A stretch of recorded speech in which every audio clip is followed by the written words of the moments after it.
இயேசு ஜீவிக்கிறார். சுவிசேஷ ஊழியம் வழங்கும் ஜீவ வார்த்தைகள். கிறிஸ்துவுக்குள் பிரியமானவர்களே, ஆண்டவராகிய இயேசு கிறிஸ்து நாமத்தில் உங்களை யாவரையும் அன்போடு வாழ்த்தி வரவேற்கிறோம். இயேசு ஜீவிக்கிறார் ஊழியத்தின் சார்பாக ஜீவ வார்த்தைகள் நிகழ்ச்சி வந்து உங்களை கர்த்தர் ஆசீர்வதிப்பாராக. உங்கள் யாவருக்கும் அன்பான உயிர்த்தெழுந்த இயேசு கிறிஸ்து நாமத்தில் வாழ்த்துதலை தெரிவித்துக் கொள்கிறேன். இந்த நாளிலும் தேவன் நமக்கு தருகிற வார்த்தையை நான் வாசிக்கிறேன்.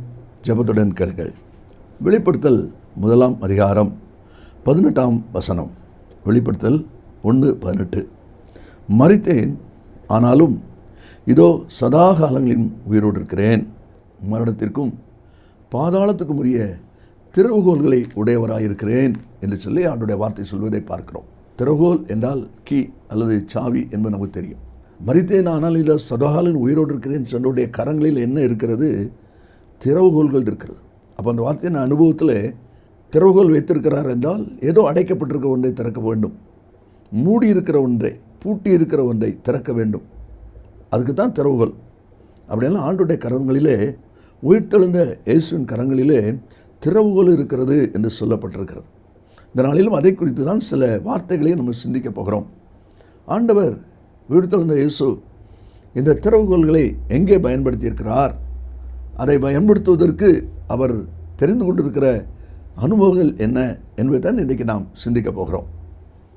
ஏசாயா 25 அதிகாரம் 8 வசனத்தில் நாம் வாசிக்கும்போது, அவர் மரணத்தை ஜெயமாக விழுங்குவார் என்று வாசிக்கிறோம். அதே போல் மரணம் ஜெயமாக விழுங்கப்பட்டதையும் நாம் அறிந்திருக்கிறோம். அதைத்தான் இந்த உயிர்த்தெழுந்த பண்டிகை நாளிலே, ஈஸ்டர் பண்டிகை நாளிலே நாம் ஆசரிக்கும்படியான காரியங்களை கர்த்தர் செய்கிறார். அந்த பண்டிகையின் ஆசீர்வாதம் நிச்சயமாக நமக்கு உண்டாகும் என்பதிலே சந்தேகமே இல்லை. அப்போஸ்தலர் 1 அதிகாரம் 11 வசனத்தை நாம் வாசிக்கும் போது அதில் சொல்லப்பட்டிருக்க வார்த்தை கவனிங்கள். கலிலேயராகிய மனுஷரே, நீங்கள் ஏன் வானத்தை அண்ணாந்து பார்க்கிறீர்கள்?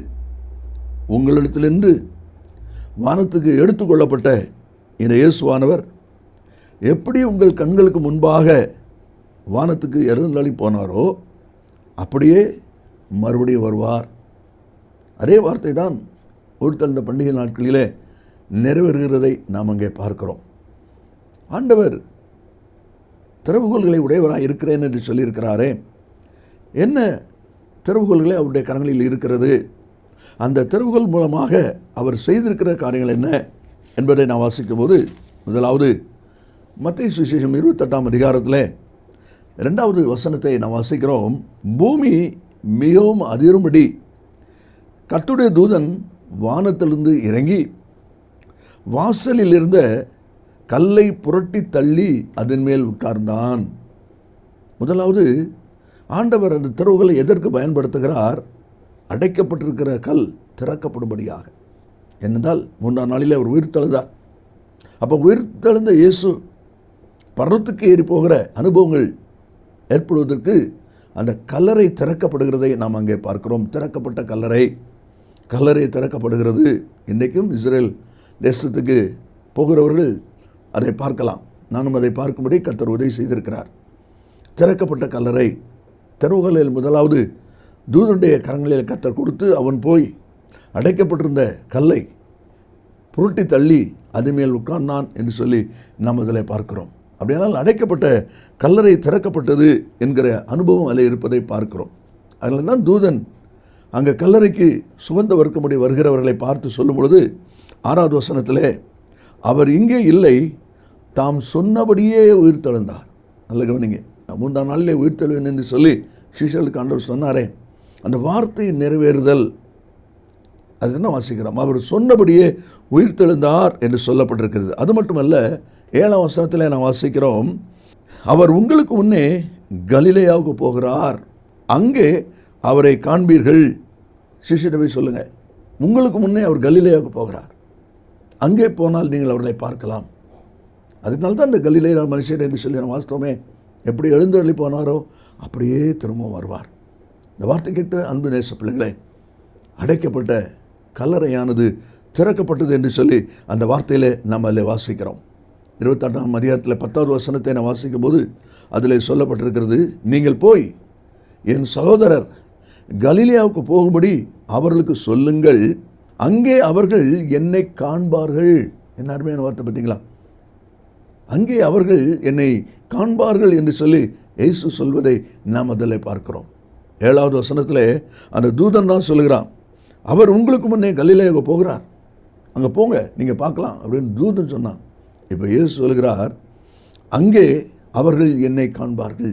இந்த வார்த்தை கேட்கிற அன்பு நேச பிள்ளைகளே, உயிர்த்தெழுந்த இயேசுவின் கரங்களில் இருக்கிற திறவுகோல் மூலமாய் முதலாவது அவர் செய்கிற ஒரு காரியம் என்ன, அவர் பயன்படுத்தின ஒரு காரியம் என்ன என்று சொல்லி நாம் பார்க்கும்போது அதில் சொல்லப்பட்டிருக்கிற வார்த்தையின்படி திறக்கப்பட்ட கல்லறை திறக்கப்படுவதற்கு ஆண்டவர் திறவுகோலை பயன்படுத்தியிருக்கிறார். இனி 2வது நாம் வாசிக்கும் போது எந்த காரியத்திற்காக பயன்படுத்தப்பட்டது என்று சொல்லி சொன்னால், லூக்கா சுவிசேஷம் 24வது அதிகாரத்துக்கு நாம் வரும்பொழுது லூக்கா 24வது அதிகாரம் 32வது வசனத்தில் நாம் வாசிக்கிறோம். எம்மாவு சிஷ்யர் போன அவர்கள் இருவரோடு கூட இயேசு நடந்து போகிறார், பேசிக்கொண்டு போகிறார். பின்னாலே அவர்கள் பேசிக்கொள்கிற காரியம் என்ன, அவர்கள் ஒருவரை ஒரு நோக்கி வழியிலே நாம் அவருடனே பேசி வேத வாக்கியங்களை நமக்கு விளங்க காட்டின பொழுது நம்முடைய இருதயம் நமக்குள்ளே கொழுந்து விட்டு எரியவில்லையா, நம்முடைய இருதயம் நமக்குள்ளே கொழுந்து விட்டு எரியவில்லையா. வேத வசனத்தை காட்டி கொண்டு வந்தாரே, அந்த வேத வசனத்தை அவர் சொல்லி கொண்டு வரும் பொழுது நம்முடைய இருதயம் கொழுந்து விட்டு எரியவில்லையா. அப்படியானால் இருதயம் திறக்கப்படுகிறது, இருதயம் திறக்கப்படுகிறது. இந்த உயிர்த்தெழுந்த நாளின் ஆசீர்வாதத்தை பெற்றுக்கொள்ள வாஞ்சிக்கிற விரும்புகிற தேவனுடைய பிள்ளைகள் யார் யார் இருதயம் உள்ளான மனக்கண்ணின் அனுபவம் திறக்கப்படுகிறதோ அவர்கள்தான் இயேசுவை தரிசிப்பார்கள், இயேசுவின் உயிர்த்தெழுந்த இயேசுவின் ஆசீர்வாதத்தை வாழ்க்கையில் பெற்றுக்கொள்வார்கள். அதைத்தான் நம்மளை வாசிக்கிறோம். எவ்விதமாய் திறக்கப்பட்ட கல்லறை என்று சொன்னோமோ அதே போல 2வது ஒரு அனுபவமாக திறக்கப்பட்ட இருதயம் என்று சொல்லி அந்த வார்த்தை சொல்வதை நாம் அதிலே பார்க்கிறோம். இன்றைக்கும் தேவனுடைய பிள்ளைகள் இருதயம் திறக்கப்பட்ட ஒரு அனுபவத்தோடு செயல்படுவதை கர்த்தர் நம்மில் விரும்புகிறார், கர்த்தர் நம்மில் விரும்புகிறார். காரணம், நீதிமொழி 21:2 வாசிக்கிறோம், கர்த்தர் நம்முடைய இருதயங்களை நிறுத்தி பார்க்கிறார். நாம் இருதயம் எவ்விதமாய் தேவனோடு இணைந்திருக்கிறது, இசைந்திருக்கிறது என்கிற விஷயத்தில் அவர் கரிசனை உள்ள தேவனாக இருக்கிறார். 2 ராஜாக்கள் 10ஆம் அதிகாரம் 15ஆம் வசனத்திலே யெகூ யோனதாபை பார்த்து சொல்லும் பொழுது அவன் சொல்கிறான், என் இருதயம் உன் இருதயத்தோடு செம்மையாக இருக்கிறது போல உன் இருதயம் செம்மையாக இருக்கிறதா. உள்ள யெகூ கேட்ட கேள்வி அது. ஆனால் இன்றைக்கு இந்த வார்த்தை கேட்டுக்கொண்டு நம்ம ஒவ்வொருவரையும் பார்த்து கர்த்தர் கேட்கிறார், அருமையான மகனே, அருமையான மகளே, என் இருதயம் உன் இருதயத்தோடு செம்மையாக இருக்கிறது போல உன் இருதயம் செம்மையாக இருக்கிறதா. இந்த உயிர்த்தெழுந்த நாளின் ஆசீர்வாதத்தை பெற்றுக்கொள்ள வாஞ்சிக்கிற விரும்புகிற நமக்கு முன்பாக வைக்கப்படுற ஒரு கேள்வி, உன் இருதயம் செம்மையாக இருக்கிறதா. நாம் என்ன பதில் சொல்ல ஆயத்தமாக இருக்கிறோம். திறக்கப்பட்ட ஒரு இருதயம் என்று சொல்லி வாசிக்கும் அப்போஸ்தலர் 16வது அதிகாரம் 14வது வசனத்தை நாம் வாசிக்கும்போது, கர்த்தர் லீதியாளின் இருதயத்தை திறந்தருளினார். யாருடைய இருதயம் திறக்கப்படுகிறதோ தேவனுடைய மகத்துவங்களை, தேவனுடைய வார்த்தையின் மகத்துவங்களை அவர்கள் கற்றுக்கொள்ள முடியும், அறிந்து கொள்ள முடியும், புரிந்து கொள்ள முடியும், அதன்படி செயல்பட முடியும். அதைத்தான் தேவனுடைய வார்த்தையில் நாம் வாசிக்கிறோம். இந்த இருதயம் திறக்கப்பட்ட மனக்கண் திறக்கப்பட்டதான ஒரு அனுபவத்தோடு இல்லாத ஒரு நிர்பந்தமான நிலைமை இருக்குமானால் அவருடைய இருதயம் எப்படி இருக்கும்? எபிரேயர் 3ஆம் அதிகாரத்தில் அதை நாம் ஒரு விஷயம் வாசிக்க முடியும். எபிரேயர் 3ஆம் அதிகாரத்தில் 8வது வசனம், 10வது வசனம், 12வது வசனம், இந்த 3 வசனத்தை நீங்கள் வாசிப்பீங்கன்னா, கடின இருதயம், வலிவிப்போன இருதயம், பொல்லாத இருதயம் என்று சொல்லி இந்த வசனங்கள் வரிசையாக வருது. யாருக்கு இப்படிப்பட்ட அனுபவம்? இருதயம் திறக்கப்படாத நிலையில் இருக்கிறவர்களுக்கு. இந்த வார்த்தை கேட்கிற அன்பு நேச பிள்ளைகளே, இந்த உயிர்த்தெழுதலின் வார்த்தை கேட்டுக்கொண்டிருக்கிற நம்முடைய வாழ்க்கையில் ஆண்டவர் நம்முடைய கரத்தில் இருக்கிற திறவுகோலை பயன்படுத்தி அவர் இருதயங்களை திறக்கிறார். இனி 3வது ஒரு அனுபவம், இந்த உயிர்த்தெழுந்த நாளிலே நடந்த 3வது ஒரு அனுபவம், ஆண்டவர் தம்முடைய கரங்களில் இருக்கிற திறவுகோல்களை எதற்கு பயன்படுத்தி இருக்கிறார்? லூக்கா 24ஆம் அதிகாரத்தில் 31வது வசனத்தில் நாம் வாசிக்கிறோம். அப்பொழுது அவருடைய கண்கள் திறக்கப்பட்டு அவரை அறிந்தார்கள். நன்றாக கவனித்து பாருங்கள்.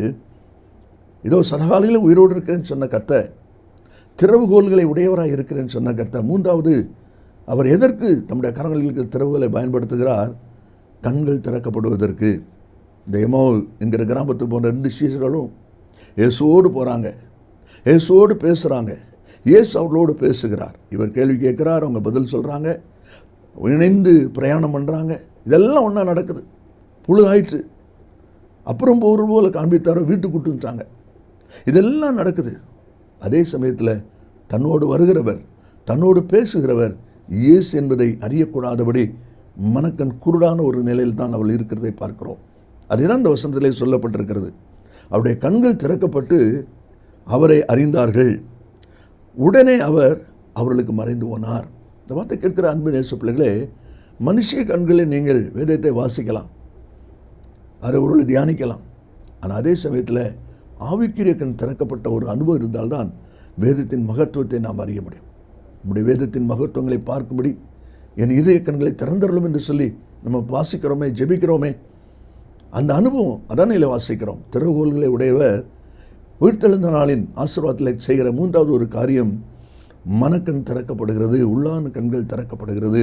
இந்த வார்த்தை கேட்கிற நீங்களும் கூட கொஞ்சம் யோசித்து பாருங்கள். எத்தனை பேர் திறக்கப்பட்ட கண்களை உடையவர்களாக இருக்கிறீங்க?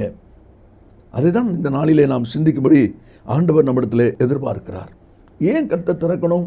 2 கொரிந்தியர் 4ஆம் அதிகாரம் 4வது வசனத்தில், இப்பிரபஞ்சத்தின் தேவனானவன் அவருடைய மனக்கண்ணை குருடாக்கினான் போட்டிருக்கு. பார்த்தீங்களா? இப்பிரபஞ்சத்தின் தேவனானவன், சிலருக்கு பணாசை, சிலருக்கு பொருளாசை, சிலருக்கு மண்ணாசை, பெண்ணாசை, பொன்னாசைன்னு சொல்லி 3 விதமான ஆசைகளை குறித்து சொல்கிறோமே. இப்படிப்பட்ட உலகமும் சிற்றின்பமும் கலந்து போகிறதுனால மனக்கண்ணை இப்பிரபஞ்சத்தின் தேவனானவன் குருடாக்கிட்டான். அதனால தான் அவருடைய கண்கள் திறக்கப்படணும் என்பதை தேவனுடைய வார்த்தையில் நம்ம வாசிக்கிறோம். ஆதியாகமம் 21ஆம் அதிகாரம் 19ஆம் வசனத்தில் கர்த்தர் அவருடைய கண்களை திறந்தார். ஊற்று இருக்கிறது, ஆயத்தமாக்கப்பட்ட நன்மை இருக்குது, ஆனால் அதை காணக்கூடிய கண் அவளுக்கு இல்லை. அது திறந்த பிறகு தான் அதை காண்கிற ஒரு அனுபவம் அவளுடைய வாழ்க்கையில் வருகிறத நம்ம அதில் பார்க்குறோம். 2ஆகமம் 22ஆம் அதிகாரம் 3ஆம் வசனத்தில் கர்த்தர் பேலேயாமின் கண்களை திறந்தார். கழுதைக்கு தெரிது கர்த்தர் முன்னால் தடையாக நின்று கொண்டிருக்கிறான்னு சொல்லி, ஆனால் மனுஷனுக்கு தெரியலை. இப்படிப்பட்ட அநேக காரியங்கள் இன்றைக்கும் வாழ்க்கையில் மனிதன் சந்திக்கிறபடினால தான் கண்கள் திறக்கப்பட வேண்டியிருக்கு. இஸ்ரவேலை காக்கிற உறங்குமில்லை, தூங்குவதும் இல்லை, நல்லா தெரியும் எல்லாருக்கும். ஆனால் அதே சமயத்தில் எலிசா தீர்க்கதரிசியின் இடத்துல இருந்த வேலைக்காரன் பயந்து போய் சத்தம் போடுறான், ராஜாவே, ஆண்டவனே, நம்மை சுற்றி எதிரி படைகள் வந்து சூழ்ந்து கொண்டார்கள் என்று சொல்லி 2 ராஜாக்கள் 6வது அதிகாரத்தில் சத்தம் போடுகிறான். அப்போ அவன் சொல்கிறான், எலிசா, ஆண்டவரே, இவன் கண்ணை திறந்து விடுங்கப்பா. அவன் கண் திறக்கப்பட்ட பொழுது மகத்துவமான பாதுகாப்பு இருப்பதை பார்க்கிறோம். அருமையான கர்த்தருடைய பிள்ளைகளை, நம்மை சுற்றி தேவனுடைய பாதுகாவல் இருக்கிறது என்பதை நீங்கள் மறந்து போக வேண்டாம். அந்த பாதுகாவலை அறியக்கூடிய கண்கள் திறக்கப்பட்டிருந்தால் தான் முடியும். அதுதான் வாசிக்கிறோம். இதோ சதாகாலம் உயிரோடு இருக்குன்னு சொன்னவர், திறவுகோல்களை உடையவராக இருக்குன்னு சொன்னவர் நம்முடைய மனக்கண்ணை திறக்கிற ஒரு தேவனாக இருக்கிறார். அதான் நம்மளை வாசிக்கிறோம்.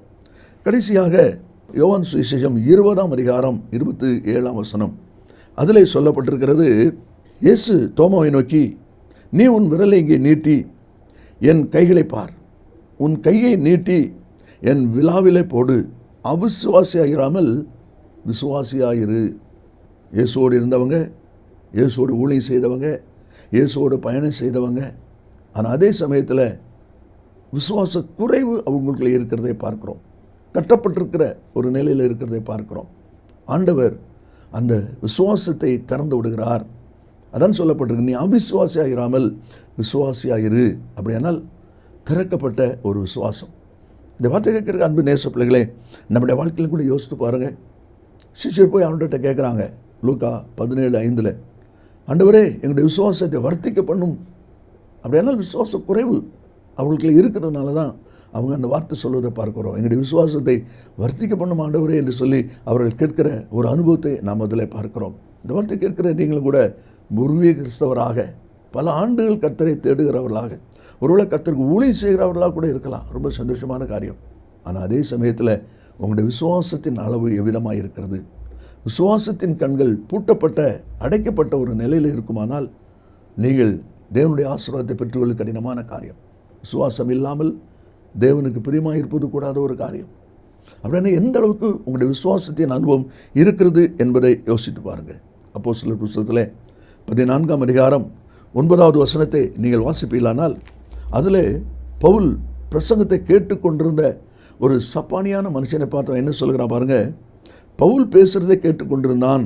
அவனை பவுல் உற்று பார்த்து ரட்சிப்புக்கு ஏற்ற விசுவாசம் அவனுக்கு உண்டு என்று கண்டான். பார்த்தீங்களா? ரட்சிப்புக்கு ஏற்ற விசுவாசம் அவனுக்கு உண்டு என்று சொன்னான். அதனால தான் யோவான் தன்னுடைய நிருபத்தில் எழுதும்போது 1 யோவான் 5:4 நம்முடைய விசுவாசமே உலகத்தை ஜெயிக்கிற ஜெயம். இந்த வார்த்தையில் கேட்கிற அன்பு தேச பிள்ளைகளே, ஆண்டவர் சொல்லியிருக்கிறார், உயிர்த்தெழுந்த இயேசு, மரித்தேன் ஆனால் இதோ சதாகாலங்களின் ஜீவனோடு இருக்கிறேன், உயிரோடு இருக்கிறேன் சொன்னவர் மரணத்துக்கும் பாதாளத்துக்கும் உடைய திறவுகோல் உடையவராயிருக்கிறேன். எதற்கு அவர் கையில் திறவுகோல் இருக்கிறது? எதற்கு பயன்படுத்துகிறார்? கல்லறை திறக்கப்படுவதற்காக, இருதயம் திறக்கப்படுவதற்காக, மனக்கண் திறக்கப்படுவதற்காக, விசுவாசம் திறக்கப்படுவதற்காக. இந்த அனுபவங்கள் உடைய வாழ்க்கையில் திறக்கப்பட்டிருக்கிறதா? இந்த உயிர்த்தெழுந்த நாளிலே ஆண்டவருடைய கருத்தில் அர்ப்பணிப்போம், தேவனுடைய ஆசீர்வாதத்தை பெற்றுக்கொள்வோம். கர்த்தர் நம்மை ஆசீர்வதிப்பாராக. நாம் ஜெபிப்போமா? இயேசு சீக்கிரம் வரப்போகிறார். நல்ல பிதாவே, நன்றியோடு துதிக்கிறோம். உங்களுடைய வார்த்தை ஆமென்றும் ஆமேனும் இருப்பதற்காக ஸ்தோத்திரம். இந்த வார்த்தையை கேட்டிருக்கிற ஒவ்வொருவரும் உயிர்த்தெழுந்த இயேசு கிறிஸ்துவின் கரங்களில் உள்ள திறவுகோல் மூலமாய் திறக்கப்பட்ட ஒரு அனுபவத்தோடு ஜீவிக்க செயல்பட உதவி செய். ரட்சகர் இயேசுவின் நாமத்தில் பிதாவே, ஆமேன், ஆமேன். கர்த்தர் உங்களை ஆசீர்வதிப்பாராக. ஆமேன். மேலும் விவரங்களுக்கும் உங்கள் ஜெப தேவைகளுக்கும் நீங்கள் எங்களோடு தொடர்பு கொள்ள வேண்டிய முகவரி: ஜீசஸ் லிவ்ஸ் காஸ்பல் மினிஸ்ட்ரீஸ், சகோதரர் ஜான் எம் ஜெயராஜ், 123A தோனாவூர் ரோட், மாவடி, நெல்லை மாவட்டம், தென்னிந்தியா 627107. செல்போன் 9443113292.